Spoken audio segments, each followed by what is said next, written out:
আগামী বছর সেই ধারাবাহিকতায় 13 থেকে 15 জন ছাত্র পাগড়ি নেবে ইনশাআল্লাহ।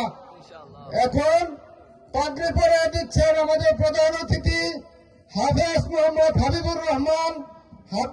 হাবিবকে পিতা মোহাম্মদ নুরুল ইসলাম সাহেব, ঠিকানা দিগার কেন্দ্র কদরবাড়ি, সদর মোমেন শাহী।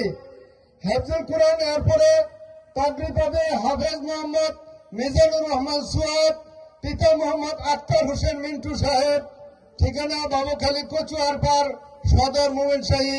আল্লাহ পাক তাকে হাফিজুল কোরআন হিসেবে কবুল করুন, আমিন।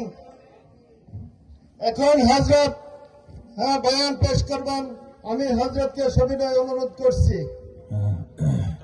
আসসালামু আলাইকুম ওয়া রাহমাতুল্লাহি ওয়া বারাকাতুহু। সম্মানিত মুসল্লিয়ান কেরাম, আমি ঢাকা থেকে এই যে মাত্র আসলাম, 10 মিনিট এসে নাকে মুখে 5 মিনিটে খাইছি। এত কুয়াশা, 3 গুণ সময় বেশি লাগছে।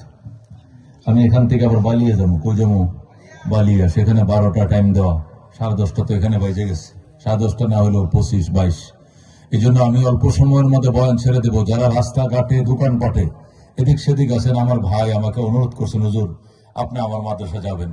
আমি হচ্ছে ফুলপুরি একাই যথেষ্ট, ফুলপুরি সব তো আসি, আপনার কদম ফেলাইতে আমি চাই।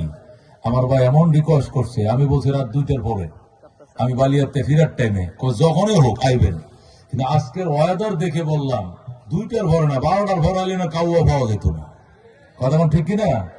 যে অবস্থা ঘেরাও দিয়েছে, এই জন্য চিন্তা করলাম বালিয়া যাওয়ার আগেই আমি কিছু আলোচনা করে যাই। কি কারণ আপনারা খুশি হয়েছেন কিনা? সুতরাং যারা এদিক সেদিক এখনো ঘোরাফেরা করছেন, মেহেরবানি করে আপনারা চলে আসেন। নাহমাদুহু ওয়া নুসাল্লি আলা রাসূলিহিল কারীম, আম্মা বাদ। আউযু বিল্লাহি মিনাশ শাইতানির রাজীম। বিসমিল্লাহির